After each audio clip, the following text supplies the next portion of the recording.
Yeah, it's pretty clear, Roop. If we go to the polls tomorrow, we're going to see signs, possibly just like this one, and it says, vote uncommitted. They're urging, the group is Listen to Michigan. They're urging voters to grab a Democratic ballot and instead of voting for incumbent President Joe Biden, instead vote uncommitted. And in doing so, they hope that they will be sending a message to the president that he should publicly support a ceasefire in Gaza. Cold calls being made from a campaign office in Dearborn. If you want to learn more about the Uncommitted campaign, you can go to listentomichigan.com. But these volunteers are not asking for the support of any single candidate.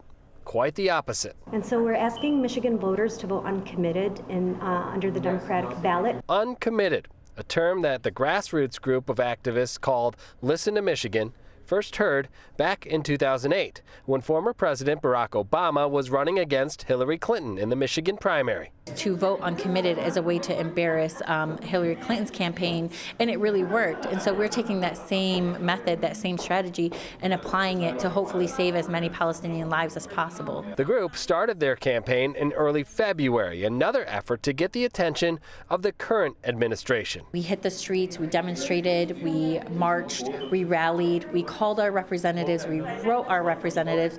We did everything we could to demand a permanent ceasefire now, and now we're taking that protest to the ballot box. Governor Gretchen Whitmer was on CNN this weekend urging voters to cast a vote in favor of President Joe Biden. Any vote that's not cast for Joe Biden supports a second Trump term. Listen to Michigan says voters need to vote their conscience. They are literally not listening to their voters that put them in office in the first place. And Democrats are demanding a permanent ceasefire. And if that falls on deaf ears, then it is only going to be the president and his administration that will have to answer to that. This group plans to spend primary election day distributing flyers and materials outlining their position to as many voters as possible. I was hoping, William, that I can count on you to vote uncommitted.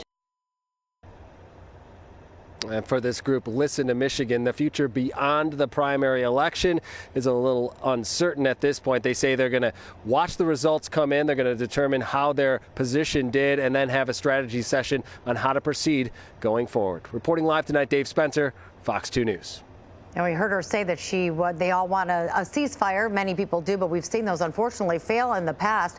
So if they vote uncommitted in protest, does that mean that these individuals are going to vote for the Republican candidate, whomever that may be, in the main election?